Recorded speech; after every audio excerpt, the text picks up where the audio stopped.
আজকে জলপাইগুড়ি পৌরসভা একটা নতুন দৃষ্টান্ত স্থাপন করতে চলেছে। সেটা হচ্ছে যে আপনারা জানেন আগেই আমরা নাইট সলিড ওয়েস্ট ম্যানেজমেন্ট চালু করেছিলাম। বিভিন্ন দোকান থেকে আমরা পচনশীল অপচনশীল বর্জ্য পদার্থ গ্রহণ করছিলাম এবং সেটা আমরা এতদিন কোনো টাকা নেইনি। এটারও আমরা ইতিমধ্যে চার্জ শুরু করতে যাবো আগস্ট মাস থেকে, কারণ আমাদের যে ফুয়েল খরচা লেবার খরচা সেটাকে রাখার জন্য।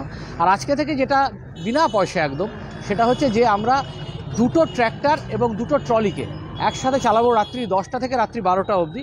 আজকে থেকে সেটা শুভারম্ভ, যেটা বিভিন্ন রাস্তার মোড়ে মোড়ে বা বিভিন্ন জায়গায় যেখানে মানুষের বেশি যাতায়াত, সেখানে যে ময়লা পড়ে থাকে সেই ময়লাগুলো রাত্রি 10টা থেকে 12টার মধ্যে কালেক্ট করবে। বিভিন্ন দোকানদারদের দেখা যায় যে তাদের সচেতনতার অভাবে বা বিভিন্ন রেস্টুরেন্ট সচেতনতার অভাবে তারা বাইরে ময়লা ফেলেন, সেটাকেও আমরা তুলে নেব। দেখুন, আমরা প্রত্যেকটা দোকানে, জলপাইগুড়ি শহরের প্রত্যেকটা দোকানে কিন্তু আমরা চেষ্টা করছি আমাদের দুটো করে বালতি দেওয়া, সবুজ বালতি এবং নীল বালতি দেওয়ার চেষ্টা করছি, যেখানে পচনশীল অপচনশীল ভাগ করা যাবে। কিন্তু তারপরেও যেটা বাইরে পড়ে থাকছে ময়লা, সে বাড়ির থেকে হোক, দোকান থেকে হোক, রেস্টুরেন্ট থেকে হোক, সেগুলো আমরা রাত্রিবেলা 10টা থেকে 12টা অবধি কালেক্ট করবো। এটা জলপাইগুড়ি পৌরসভার অভিনব উদ্যোগ, আর কিছুক্ষণের মধ্যেই সেটা শুরু হতে চলেছে। দাদা, বলছি যে এটা কি মেন রোডের মধ্যেই হবে না অলিতে গলিতে? প্রাথমিকভাবে আমরা বললাম তো দুটো গাড়ি চালাচ্ছি, মানে দুটো ট্র্যাক্টর সঙ্গে দুটো ট্রলি। তারপরে আমরা কতটা কভার করতে পারছি দেখে নেব, তারপরে সেটা সরজমিনে একটা মানে আমাদের কাজের অগ্রগতি বুঝে নিয়ে তারপরে আমরা পরবর্তী পদক্ষেপ ঠিক করব। আজকে মানুষকে কি বার্তা দেবেন?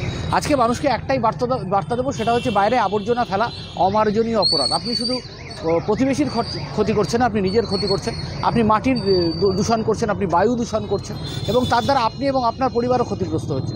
জলপাইগুড়ি পৌরসভা আপনার কাছে একদম পড়ে রয়েছে, এটা বারবার আপনার দরজায় নক করে বলছে যে বাইরে ময়লা ফেলবেন না, আমাদের বালতিতে ময়লা দিন।